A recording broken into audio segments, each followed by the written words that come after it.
নমস্কাৰ অডিঅ' বুকছৰ এই ৰোমাঞ্চকৰ পৃথিৱীলৈ আপোনাক স্বাগতম ষ্টৰীটেল অৰিজিনেলত আপোনালৈ আগবঢ়াইছো বিষ্ণুজ্যোতি সন্দিকৈ ৰচিত বি অন টাইম কণ্ঠ বিষ্ণুজ্যোতি সন্দিকৈ আৰু Chayanika Deka be on time I will miss you মনৰ ভিতৰতে ক'লে প্ৰাপ্তিৰ লগতে বাকী কেইজন গৈ থকা গাড়ীখনৰ ফালে চাই বাধ্যত পৰিয়ে সি প্ৰাপ্তিক মেম বুলি মাতে অন্যথা তাৰ দুৰ্বাৰ হেঁপাহ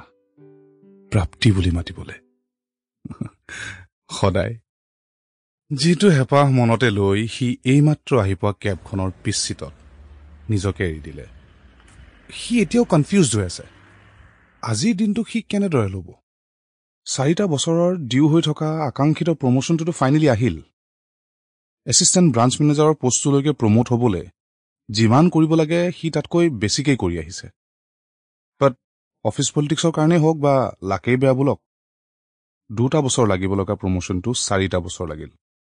কিন্তু লগতে লৈ আনিলে এটা সম্ভাৱ্য প্ৰেম কাহিনী আধৰুৱা কৰি যাব পৰাকৈ সকলো বন্দোবস্ত দাদা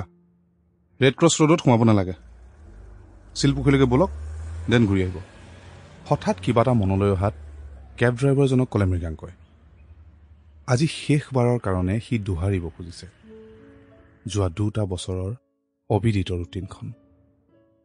ভাল লগা বেয়া লগাৰ এই কনফিউজনবোৰৰ মাজত গাড়ীৰ পিছৰ চিটটোত বহি মন মস্তিষ্কৰ ডেফিনিশ্যন নোহোৱা তুষ্টি এটা পাইছে সি